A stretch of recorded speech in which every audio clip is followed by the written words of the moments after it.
తీసినాం. వాళ్ళని దూరం పెడితే బాగుండేది.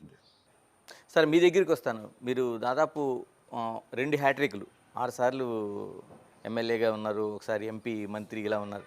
ప్రత్యేకంగా పాలకుర్తిలో మీరు హ్యాట్రిక్ సాధించిన వ్యక్తి. మరి ఈసారి ఓటమి గల కారణాలు ఏమనుకుంటున్నారు? అసలు ఏమని విశ్లేషిస్తున్నారు మీరు? సరే కొంత మార్పు కావాలని కోరుకున్నారు. అయినా నేను ఓడిపోతానని అనుకోలే. అయినా ఓ 10, 20 వేలతోటైనా గెలుస్తాననేది నాకున్న అంచనా. ఎప్పుడైతే నేను అరెస్ట్ చేయిస్తానా అని ఏడుపు బొబ్బలు పెట్టారు అత్తకోడలు.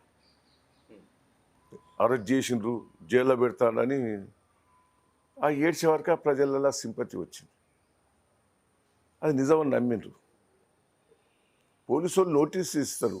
ఆడ నియోజకవర్గంలో లేనోళ్ళు ఆడ తిరుగుతుంటే ఎవరికైనా నోటీస్ ఇస్తారు. మా ఇంట్లో మా మా మా దగ్గర కూడా మా బావకి ఇచ్చిండ్రు, నా కొడుకు ఇచ్చిండ్రు, మీకు ఇక్కడ ఓటు హక్కు లేదు, మీరు వెళ్ళిపోయిండ్రని.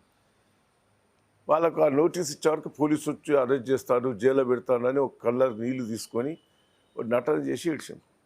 దాంతో ప్రజలలో ఇద్దరు లేడీస్ను అరెస్ట్ చేయిస్తాడు దయాకర్ రావు అన్న వరకు ప్రజలలో అది వ్యతిరేకత వచ్చింది. దాంతో నా ఓటమి పోయింది. సరే ప్రతి ఓటమి తర్వాత మనం ఒక నేర్చుకునే ఒక పాఠం కావచ్చు, గుణపాఠం కావచ్చు ఉంటది. మీ నియోజకవర్గానికి సంబంధించి, మీ పొలిటికల్ జీవితానికి సంబంధించి ఎలాంటి ప్రజలే రియలైజ్ అయ్యిండ్రు. నేనేం నేర్చుకోలేదు. ప్రజలు రియలైజ్ అయ్యిండ్రు. దయాకర్ రావును పోగొట్టుకున్నాం, అవి ఏడ్చి నటన చేసింది. రేవంత్ రెడ్డి బోకస్ మాటలు కొద్దిగా నమ్మినాం. ప్రజలు రియలైజ్ అయ్యిండ్రు. నేనేం మార్చుకోవాల్సిన పని లేదు. ప్రజల దగ్గరనే మార్పు వచ్చింది.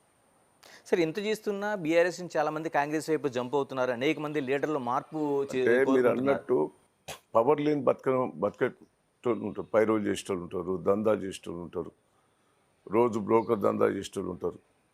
పవర్ లేకపోతే వారికి రోజు ఎస్ఐతో పని ఉంటుంది, ఎంఆర్ఓతో పని ఉంటుంది. ఎన్ని సుంటోళ్ళు పవర్ లేని కాడ బతకలేరు. పవర్ ఎటుంటే అటే ఉరుకుతారు. జనం మారారు కదా. సార్ సూటిగా చెప్పండి, మీరు రేవంత్ రెడ్డిని చాలా కాలంగా దగ్గరగా చూశారు, పార్టీలో కూడా కొంతకాలం చూశారు. ఎప్పుడైనా రేవంత్ రెడ్డి సీఎం అవుతారని అనుకున్నారా మీరు? సీఎం అవుతాడని నేను అనుకోలే. సీఎం అవుతాడని ఎన్నడూ ఊహించుకోలే. ఇలాగ యశస్విని రెడ్డి పాలకుర్తిలో మీ పైన విజయం సాధించున్నారు. ఎలా ఉంది? మీరు చూస్తున్నారు కదా, ఎలా ఉంది పరిపాలన, ఏం వాళ్ళు చేస్తున్నారు? కొత్త వాళ్ళకి నేను వాళ్ళని ఏమంటా చెప్పండి. వాళ్ళు కొత్త, రాజకీయమే కొత్త. వాళ్ళ గురించి నేను మాట్లాడదలుచుకోలేదు. ఇలాగ మరోవైపు ఝాన్సీ రెడ్డి పైన సూడో ఎమ్మెల్యేగా ఉంటుందనేది ఒక ప్రధాన విమర్శ మీరే చేస్తున్నారు. ఎలా ఉంది అసలు ఝాన్సీ రెడ్డి? ఇంకా వాళ్ళని ఏమంటారండి, కొత్తోళ్ళు వాళ్ళు. సరిగా ఎమ్మెల్యేది పాపం ఏం నడుస్తలేదని ప్రజలు అంటున్నారు. అంటే నేనేమనదలుచుకో. ఒక సూడో ఎమ్మెల్యేగా ఆమె పెత్తనం చేస్తున్నది, ఆమె రాజకీయం చేస్తున్నది, ఆమె నడవనిస్తలేదని ప్రజలు అంటున్న భావన. ఈమె రివీల్ చేస్తుంది అధికారులతోటి, ఈమె మాట్లాడుతూ ఉంటుంది, ఎమ్మెల్యేని డమ్మీ చేసిందని ప్రజలు అనుకుంటున్నారు. సరిగా అది వాళ్ళ ఇష్టం. సొంత కోడలే కదా. కోడలైనా కూడా డామినేషన్ చేస్తున్నది ప్రజలను. ఎమ్మెల్యే కదా అండి, కోడలైతే ఇంట్లో చేయండి, బయట డామినేషన్ చేసేవారికి ప్రజలలో వ్యతిరేకత వస్తుంది కదా.